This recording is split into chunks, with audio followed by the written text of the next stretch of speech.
Salut tout le monde! Aujourd'hui, on va parler du système scolaire en Australie. Bonjour, bienvenue sur ma chaîne Éducation Voyageuse. Si tu n'es pas encore abonné, tu peux le faire et tu peux aussi cliquer sur la cloche pour activer les notifications des vidéos que je publie chaque semaine. Alors aujourd'hui, on parle de l'Australie et on parle du système scolaire australien. Alors on va commencer par une petite description générale. L'éducation en Australie, elle est obligatoire de 6 à 17 ans et il faut avoir complété ce qu'on appelle le Year 10. Donc en fait, les programmes, ils sont classés par year. Donc il faut être arrivé au Year 10, donc à l'année 10 du programme national australien. Voilà. Pour tous les Australiens, c'est obligatoire. L'anglais est la langue d'instruction et les normes sont encadrées par le cadre australien qui s'appelle the Australian Qualification Framework. Il faut savoir qu'en Australie, c'est pas forcément comme chez nous. Chez nous, l'école est mixte, laïque. En Australie, la mixité n'est pas obligatoire, donc on peut avoir des écoles du primaire au secondaire qui sont single sex, donc c'est-à-dire qui ne sont que des écoles de filles ou que des écoles de garçons. Et on peut avoir également des co-ed schools, donc co-educational schools, qui sont là des écoles mixtes. On trouve les deux.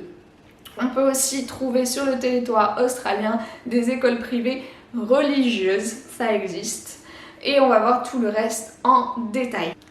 Donc on va commencer par la structure du système scolaire australien, donc par quelle étape passe un enfant dans le système scolaire. Donc ça commence avec ce qu'on appelle le preschool, donc c'est l'avant-école. Il y a une année que dans les programmes on appelle pre-year 1, donc l'avant-année 1. Et cette année, elle peut avoir un nom différent en fonction des États. En New South Wales, donc l'État de Sydney, là où moi j'ai enseigné, il s'appelle Kindergarten.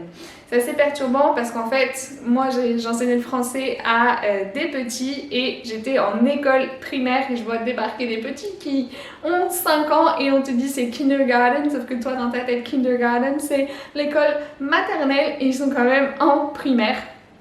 Mais voilà, en fait, en fonction des États, c'est affilié ou non à l'école primaire. Et cette année, Kindergarten, elle s'appelle Preparatory en Victoria, Reception en South Australia, Transition en Northern Territory et Pre-Primary en Western Australia. Voilà, ça dépend des États, le nom, mais le principe reste le même. Ensuite, on a Primary, donc l'école primaire, qui là dure 6 ans dans certains États, 7 ans dans certains États. Donc 6 ans dans New South Wales, Victoria, Tasmania et ACT. Et 7 ans en South Australia, Northern Territory, Queensland et Western Australia. Voilà, donc c'est 6 ou 7 ans. Donc en fonction, on part de Year 1 et on complete Year 6 ou Year 7 du programme. Ensuite, on a Secondary, donc le secondaire. Ce que nous on appellera collège-lycée, c'est les deux ensemble. Donc là, pareil, en fonction des états, ça va être 6 ans ou 5 ans. Donc 6 ans pour New South Wales, Victoria, Tasmania, ACT et 5 ans pour South Australia, Northern Territory, Queensland et Western Australia. Et ça se finit, donc là c'est de Year 6 ou Year 7 en fonction des états jusqu'à Year 12.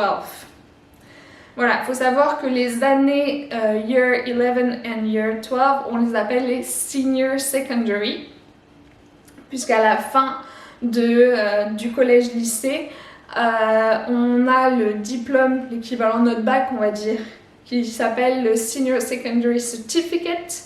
Là aussi, en fonction des États, il n'a pas le même nom.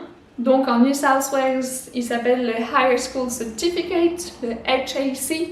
Donc moi, j'ai par exemple préparé mes senior students au HAC quand j'étais à Sydney. Mais si on va dans l'état de Victoria, il s'appelle the Victorian Certificate of Education, le VCE.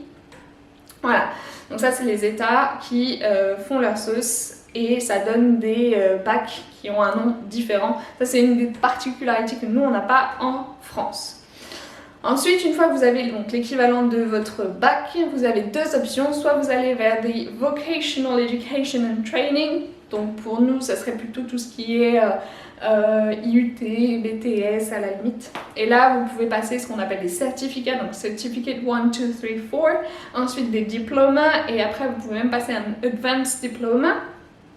Si vous choisissez la voie universitaire, et bien là, on va vers des Higher Education, donc l'université. Vous pouvez passer un diplôme en 1 year, des Advanced Diploma 2 years, des Bachelor Degree 3 ou 4 ans en fonction des universités. Et là, c'est ce qu'on appelle le cycle undergraduate, donc le cycle avant graduation, on va dire. Bon voilà, tout ce qui correspond, nous, à nos licences.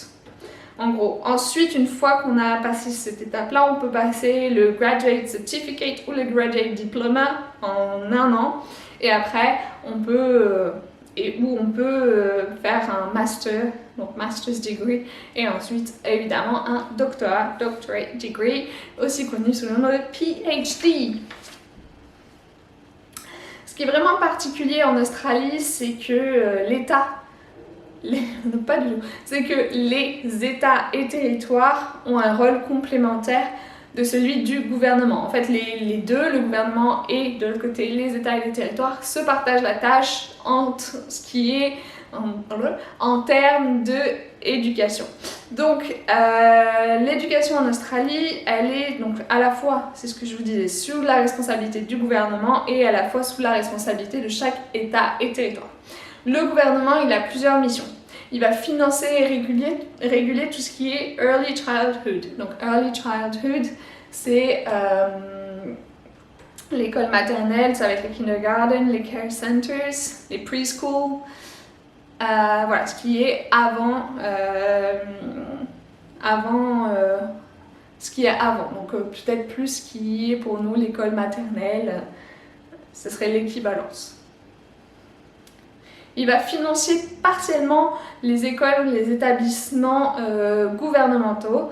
Donc, on les appelle government schools. C'est l'équivalent des écoles publiques chez nous. Et il finance majoritairement les non-governmental schools, les non-government schools. Donc ça va être les écoles privées. Donc il a un financement majoritaire dans les écoles privées. Il va donner des subventions aussi à tout ce qui est VET, donc Vocational Education and Training. Et il va financer aussi partiellement les universités par le biais de bourses, de subventions, de programmes. Et il va s'occuper aussi de tout ce qui est éducation internationale.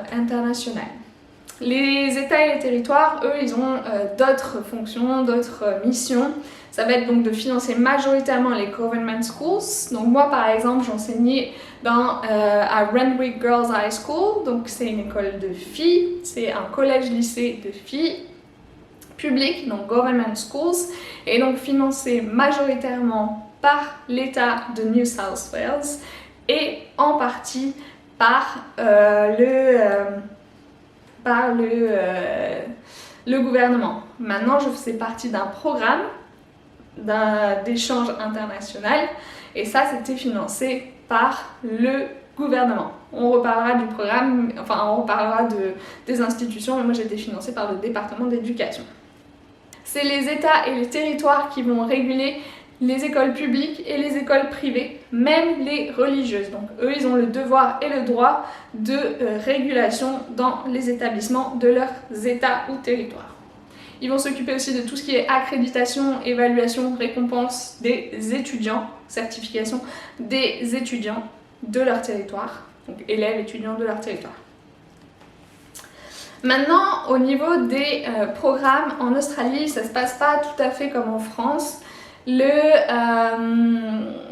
gouvernement australien a édité un National Curriculum, donc un curriculum qui s'applique à toute l'Australie, avec les grandes guidelines de ce qui doit être vu et quand par les étudiants.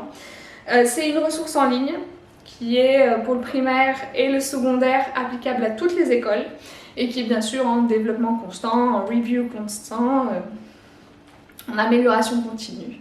Je vais vous montrer à quoi ça ressemble. Donc là, je suis sur le site de l'Australian Curriculum.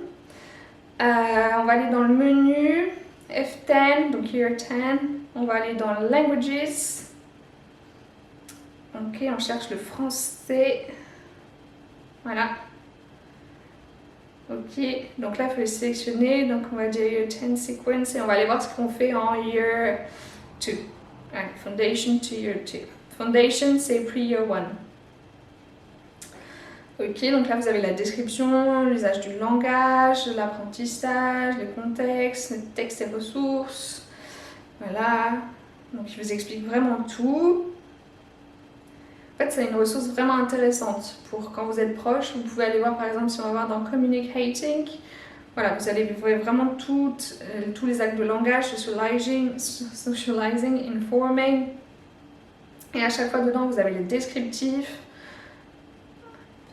On continue, reflecting. Et par exemple, voilà, donc je fais la même chose pour understanding. Pour chaque activité langagère, il vous donne l'acte de langage. Vous avez les achievement standards, donc les standards. Ensuite, là, on peut aller voir les samples, work sample, c'est un exemple. Donc là, vous pouvez voir par exemple un exemple de ce qui se fait en Year 2. Donc je parle, My Crazy Animal, je prends introduction de soi-même et d'un autre. Donc voilà, c'est une ressource assez précieuse qui est super utile quand vous arrivez et que vous devez enseigner. Voilà, c'est vraiment un point clé pour commencer votre syllabus de cours et pour commencer vos fiches PEDA par exemple. Et ensuite, donc ça c'était pour le National Curriculum. Et ensuite, on a les State Curriculum. Donc ça, en fait, ça veut dire que chaque État s'est approprié le National Curriculum et l'a traduit en expérience pour les étudiants. Donc en gros, il l'a traduit en nombre d'heures, il l'a traduit en syllabus de cours et en contenu de cours. Donc là, c'est vraiment plus pratico-pratique, c'est vraiment plus guidé. Donc je vais vous montrer par exemple, on va aller voir celui de New South Wales, donc celui de l'État de Sydney. Donc là, on est sur, voilà, Education Standards New South Wales. Pareil, on va voir ce qui se fait en Year 1, Year 2. On va dans Languages. Hop. Vous avez vraiment toute la description. On va chercher le français, pardon. Question, donc dans Course Description, voilà, vous avez vraiment les heures. Et ensuite, on va aller voir le syllabus. On va aller voir les course content. Vous avez vraiment tous les objectifs, les... Et là, dans Course Content, voilà, vous avez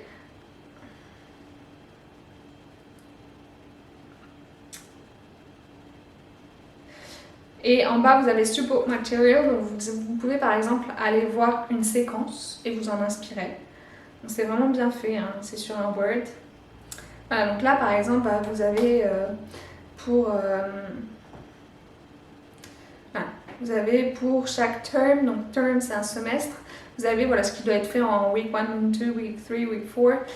Et vous avez donc tous les thèmes, ce qui doit être vu. Et après, dans Support Material, j'arrive. Hein. On descend. Vous pouvez même aller voir les évaluations, Sample Assessment Activity, les évaluations. Donc là, par exemple, voilà, vous avez des idées d'activités. Pareil, c'est une ressource exceptionnelle pour savoir comment créer son cours, pour aider à planifier sa séance de cours. C'est vraiment un outil formidable qu'a fait à la fois l'État par le National Curriculum et les États par le State Curriculum.